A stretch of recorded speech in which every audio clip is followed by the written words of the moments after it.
pornographic videos. Pornographic website. Porn. Porn. Porn. Porn. Pornography. Adult entertainment websites. Adult content एक ऐसा content जिसे बच्चे से लेकर बड़े तक सभी जानते हैं, क्योंकि आज के समय में इंटरनेट का 12% कंटेंट एडल्ट कंटेंट है। आज इंटरनेट पर 4 मिलियन से भी ज़्यादा एडल्ट वेबसाइट अवेलेबल है और हर सेकंड 28,000 से भी ज़्यादा लोग इन वेबसाइट को विजिट कर रहा है और तो और $3,000 हर सेकंड खर्च भी कर रहा है। 2024 के एक रिपोर्ट के अनुसार वर्ल्ड वाइड पोर्नहब सबसे ज़्यादा विजिट किया जाने वाला वेबसाइट है। इसका टोटल विजिट 5.49 बिलियन। इंडिया की बात करें तो एक्स हमस्टर पहले नंबर पर आते हैं, टोटल विजिट 204 मिलियन। हमारे लिए ये बस कुछ वेबसाइट है जिसे हम अपने सेल्फ सेटिस्फेक्शन के लिए यूज़ करते हैं, लेकिन क्या आप इस एडल्ट कंटेंट का असलियत जानते हैं? That's a really easy one for me, honestly. Like I said, I was homeless right before I moved out west and did porn. क्या आप जानते हैं इस इंडस्ट्री के पीछे कौन है? An investigation by Canada's privacy commissioner into the operator of Pornhub and other pornographic sites has found it broke the federal privacy. इस इंडस्ट्री में काम कैसे चलता है और साथ ही हमारे दिमाग में इसका क्या असर पड़ता है? Why didn't you then say, I'm not doing it? Intimidation. I was scared. I knew that if I said no, it would. तो आइए जानते हैं आज के इस वीडियो में एडल्ट इंडस्ट्री का रियलिटी को।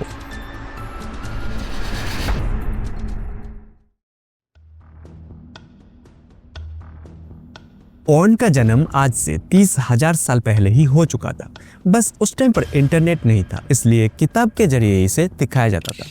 जैसे कामा सूत्रा, इस किताब का आधा हिस्सा सेक्स मैनुअल था। इसके अलावा भी कई सारे पुराने पेंटिंग, मूर्ति और भी बहुत सारे चीज़ों में पोर्न का आभास मिलता है। उसके बाद 1970 में जब कुछ पोर्न फिल्म रिलीज हुआ तो पोर्न धीरे धीरे पॉपुलर होने लगा, लेकिन फिर भी उस टाइम पर कुछ लिमिटेड कंटेंट ही अवेलेबल था जिसे देखने के लिए लोग सीडीज या डीवीडीज का यूज़ करता था। उस टाइम पर पोर्न इंडस्ट्री में एक कंपनी टॉप पर था जो था विविड एंटरटेनमेंट, जो डीवीडीज के थ्रू इसे सेल किया करता था। उस टाइम पर इसका ईयरली रेवेन्यू 100 मिलियन से भी ज़्यादा था। उसके बाद जब इंटरनेट स्टीम होने लगा तो साल 2004 में दो लोग Stephen mannose and awesome Yusuf ने इंटरनेट पर पैसा कमाने के लिए कुछ वेबसाइट क्रिएट किया और एक कंपनी लॉन्च किया जिसका नाम था मैनसेप, जो एक thumbnail gallery post and applique network का कंपनी था। बाद में इसे ब्राउज़र्स और अदर पोर्नोग्राफिक प्रोडक्शन बनाया गया। इनमें बहुत सारे पोर्न वेबसाइट था, कुछ फ्री था और कुछ पेड था। अब साल 2007 में मैनसेप इंटरहब का पार्टनर बन गया था। इंटरहब वो कंपनी था जिसे मैट केजर ने बनाया था, जिस कंपनी के अंदर पोर्नहब जैसा वेबसाइट था।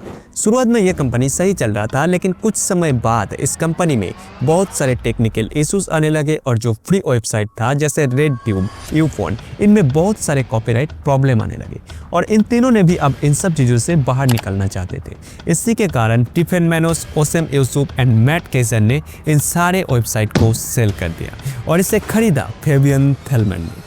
थेलमैन प्लेबॉय और वेबकैम जैसा वेबसाइट का ओनर था। प्रोफेशन वाइज वो एक सॉफ्टवेयर इंजीनियर था और next generation affiliate tracking software का फाउंडर था, जो सॉफ्टवेयर वेबसाइट का एडवर्टाइजमेंट और क्लिक किया गया लिंक को ट्रैकिंग करके उसके हिसाब से रेवेन्यू कैलकुलेट करता था। 2006 में थेलमैन ने इन सॉफ्टवेयर का शेयर बेच दिया और इससे कमाया हुआ पैसों से पोर्नहब, यूपोर्न, रेड ट्यूब, ब्राउज़र्स, इन सारे वेबसाइट को बाय कर लिया। और एक सॉफ्टवेयर इंजीनियर होने के नाते थेलमैन को कोडिंग बहुत अच्छे से आता था, जिसके कारण वो किसी भी टेक्निकल प्रॉब्लम को चुटकियों में सॉल्व कर देता था और इसी के कारण वो अपनी वेबसाइट को टॉप पर ले जाने में कामयाब रहा।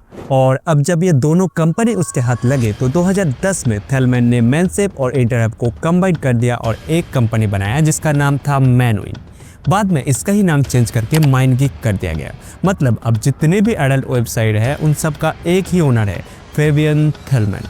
और हाँ, पास पे इस कंपनी का बहुत सारे क्राइम भी पकड़ा गया, जैसे कि साल 2021 में 50 वोमेन्स का एक विक्टिम्स के कारण माइंडगीक के ऊपर लॉ सूट किया गया था। उसके बाद कंपनी का tools for trust and safety security बढ़ा दिया गया। इस कंपनी के ऊपर child sexual abuse and non consensual content upload का एलिगेशन भी लगाया गया था। पोर्न इंडस्ट्री के बारे में कोई खुलकर बात नहीं करता और न्यूज़ में भी इसके बारे में ज़्यादा कुछ नहीं बताया जाता।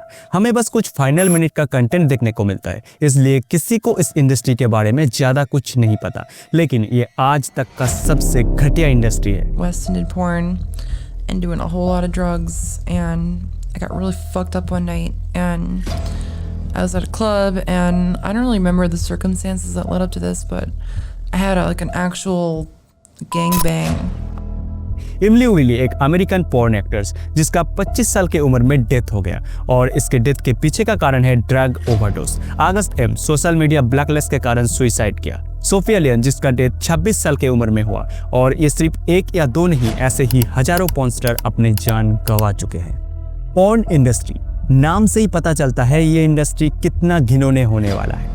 इस इंडस्ट्री में शूटिंग के दौरान एक्टर्स को ड्रग्स दिया जाता है, इंजेक्शन पुश किया जाता है, जिसके कारण वो नशे में रहते हैं और बिना दर्द के एक्ट करता है। और जब कोई एक बार ड्रग्स ले लेता है तो धीरे धीरे उन्हें ड्रग्स की आदत लग जाती है। एक फीमेल पॉर्न स्टार कहते हैं कि पॉर्न इंडस्ट्री के लोग ज़ॉम्बीज की तरह है, वहाँ सभी लोग ड्रग्स लेते हैं। वह खुद भी 3 बार ओवरडोज किया था और उन्हें एक बार चाकू से वार भी किया गया। कई पॉर्न स्टार सोशल मीडिया पर लग्जरी लाइफ दिखाता है, लेकिन असलियत कुछ और होता है। पॉर्न इंडस्ट्री के अंदर कई बार पॉर्न स्टार को मेंटल टॉर्चर किया जाता है, फीमेल पॉर्न स्टार के साथ रूड बिहेवियर किया जाता है, और कई बार तो उन्हें सेक्सुअल हैरेसमेंट तक भी किया जाता है। इन सब के चलते कई पॉर्न स्टार सुसाइड कर लेते हैं। एक पॉर्न स्टार जिना पॉर्न इंडस्ट्री के बारे में कहते हैं, it was torture for 7 years. I was miserable, I was lonely.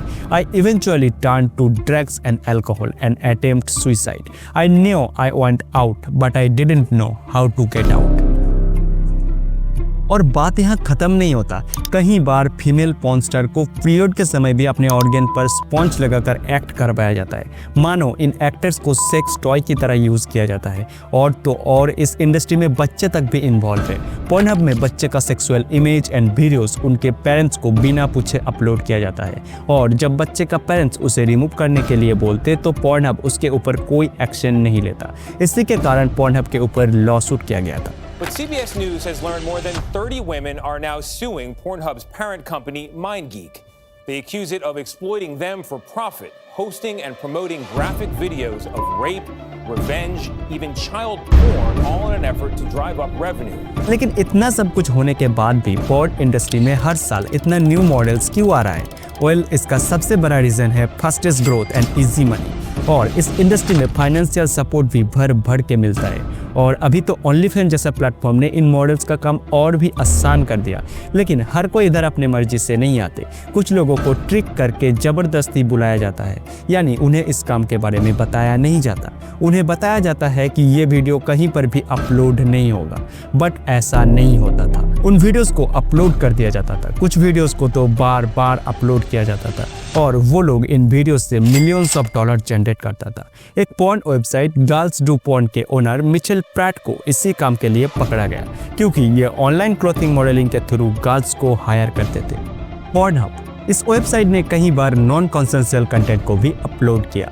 सीना फ्रिट्ज एक 13 साल की लड़की जिसका प्राइवेट वीडियो पॉर्नहब पर नॉन कॉन्सेंशुअली अपलोड किया गया। इसके लिए पॉर्नहब के ऊपर लॉसूट किया गया और पॉर्नहब उस वीडियो को रिमूव कर दिया। लेकिन जिस टाइम पर वीडियो रिमूव हुआ उस टाइम पर इस वीडियो का व्यूज़ 4 लाख से भी ज़्यादा था, और इस वीडियो का कई सारे डाउनलोडेड वर्जन भी पॉर्नहब पर अवेलेबल था। तो रिमूव करने के बाद भी वीडियो रिमूव नहीं हुआ, and you know this video is still available on Pornhub. I was making really good grades. I had friends. I was in clubs.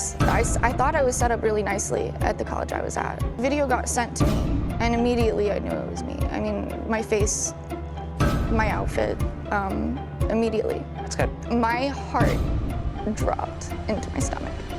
Just knowing that many people saw it really messed me up. Porn बस पॉर्नस्टार की जिंदगी ही खराब नहीं कर रहा है, porn आपके लिए भी हार्मफुल हो सकता है। ज़्यादा पॉर्न देखने से आपके फिजिकल और मेंटल हेल्थ खराब हो सकता है, आपके रिलेशनशिप में प्रॉब्लम आ सकता है। पॉर्न एक नशे की तरह, एक ड्रग एडिक्टेड के दिमाग में ड्रग्स लेने के बाद जो असर होता है वही सेम चीज़ पॉर्न देखने से भी होता है। जो लोग पॉर्न देखता है उनमें सेक्सुअल एग्रेसिव और एंगरनेस ज़्यादा होता है। According to Common Sense Media report, जब कोई पहली बार पॉर्न देखता है तो उसकी उम्र सिर्फ 12 साल के आसपास होता है, और पॉर्न का 73% ऑडियंस 13 से 17 साल के बीच में होता है। अब इस उम्र में जब कोई एक बार पॉर्न देख लेता है तो उसे बार बार पॉर्न देखने का मन करता है, और इसका रीज़न है डोपामिन। डोपामिन एक फीलिंग गुड हार्मोन है जो हमारे दिमाग में एक केमिकल रिलीज करता है। जिससे हमें अच्छी फीलिंग्स, प्लेजर, सेटिस्फेक्शन और मोटिवेशन मिलता है। और जब कोई पहली बार पोर्न देखता है तो उसे कुछ सेकंड के लिए एक प्लेजर मिलता है और फिर उसके दिमाग उस फीलिंग्स को बार बार चाहता है। वो जितनी बार उसे देने की कोशिश करता है उसके दिमाग उतनी बार उस चीज़ को चाहता है और ऐसे ही धीरे धीरे वो पोर्न एडिक्टेड बन जाता है। अब चाहकर भी वो पोर्न देखना छोड़ नहीं पाते, उसके दिमाग केवल पोर्न के बारे में ही सोचते। वो डिप्रेशन का शिकार होता है, वो गुस्सा कंट्रोल करने की क्षमता खो देते हैं, उसके माइंड उसके कंट्रोल में नहीं रहते। और आजकल तो इंस्टाग्राम जैसे सॉफ्ट पोर्न प्लेटफॉर्म की वजह से हर कोई पोर्न एडिक्टेड बन रहा है।